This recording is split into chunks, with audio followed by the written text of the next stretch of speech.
Hey y'all, it's Kevin. Most folks call me Pawpaw, and today we're diving into part 2 of tiny home upgrades that save you money. Now, in the first video, I shared 5 easy upgrades that helped us cut costs and live a more self-sufficient kind of life, and y'all loved them, so I'm back with 5 more simple, affordable upgrades that'll help you save money and build a more sustainable life in your home, whether it's tiny or not. Some of these upgrades cost less than $20 but can save you hundreds over time. If you're looking to stretch every dollar and make your home more efficient, this video is for you. Tip number 1 is solar-powered motion lights. These little guys, they charge all day and light up at night when they sense movement. We've got one by the front steps and another by the back door, and I haven't paid a penny in electricity for either one of them. They're great for safety, security, and saving on your energy bill. Plus, installation only takes about 5 minutes. Just a couple of screws and you're good to go. Here's a little tip. Look for ones with adjustable brightness. I like the ones that give off a soft, low glow when they sense motion, and then they brighten up fully. That's real handy when I'm leaving for work early in the morning and it's still dark. That night light kind of level gives me just enough to see where I'm stepping, and then boom, full brightness when I walk up.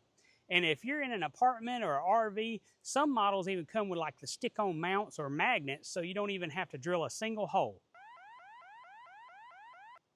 These lights don't just light your path, they lighten your electric bill.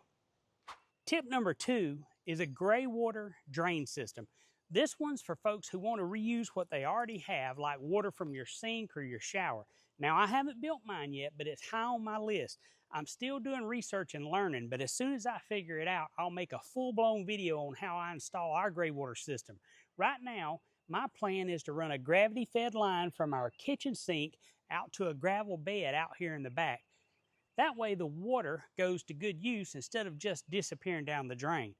You can use it to water trees, your garden, or even just keep the dust down on a gravel driveway. Of course, I'll be making sure that we're using biodegradable soap, and I always recommend that y'all check with your local codes before trying something like this, just to make sure it's okay.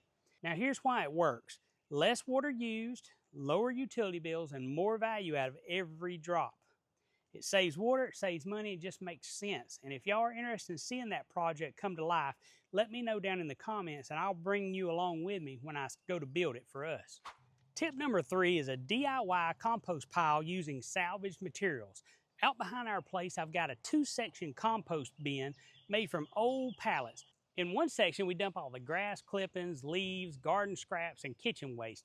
And then once it breaks down a bit, I transfer it over to the bin on the left to let it finish. It keeps everything neat, it keeps critters out, and it gives us rich, free compost for the garden. You don't need fancy bins or tumblers, just a few old pallets and some patience. What goes in is veggie scraps, coffee grounds, crushed eggshells, and yard waste. Just skip the meat and the dairy. You don't want to put that in there. But you're not just throwing stuff away, you're creating next season's fertilizer for free. And I'll tell you, it just feels good knowing that you're turning waste into something useful instead of sending it to the landfill. Tip number 4, good old-fashioned clothesline. We installed ours between 2 posts right here beside the porch. It costs next to nothing, and it has saved us a ton of laundry costs. Even if you've got a washer and dryer, hanging your clothes on the line in spring and summer cuts your electric use way down. Plus, it keeps heat and humidity out of your tiny home. Our electric dryer used to cost us $30 to $40 a month to run. Now maybe $5 to $10, and that's with grandbabies coming over on the regular. And if you don't have outdoor space, use an indoor drying rack or a tension rod near a window. We've even hung clothes over the loft railing on rainy days. Sun-dried jeans smell like freedom, and they don't cost you a dime. Now, I better get to work before Mama whoops me.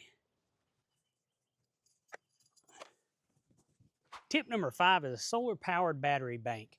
Now, you don't have to go full off-grid solar to make a difference. We started with a portable power station and a small 100-watt solar panel. That little combo powered our phones, our lights, and rechargeable tools, even kept our Wi-Fi on running during a power outage. It's great for backup power, off-grid setups, or just cutting back a little at a time. I also built a DIY solar setup for our cargo trailer camper. It includes a solar panel on the roof, an all-in-one charge controller with an inverter, and a lithium phosphate battery. I can run 12-volt lights, I can power our mini fridge, and I can still charge our cell phones and my laptop. It's a simple system, but it works like a charm. And get this, I've got a new all-in-one generator on the way. It lets you plug in a solar panel, charge it up, and power small appliances or charge gear on the go. It's going to be portable, so I can take it anywhere, and it's perfect for traveling or emergencies. When it arrives, I'll post a full video walking y'all through what it can do, so be sure to subscribe if you want to see that test run. So that's 5 more upgrades that we've made or plan to make that will save money and help us live a little more simply. Solar motion lights, Greywater system, compost pile with pallet bins, a clothesline, and a solar generator or a battery bank. None of them are fancy. All of them work. If you want a printable version of these 10 tips plus space to jot down your own ideas, I put together a simple checklist that you can tape to your fridge or keep in your truck or stash in your toolbox. Download it for free at AskPawPaw.com/tinyupgrades. And don't forget to subscribe for more shed-to-home tips, frugal living tricks, and honest talk from someone who's done it. If you want to see more upgrades or even a part 3, maybe stuff like off-grid water, heating options, or food growing setups, drop a comment and let me know what you'd like to see. Thanks for stopping by, neighbor. I'm Paw Paw, and I'll see y'all next time.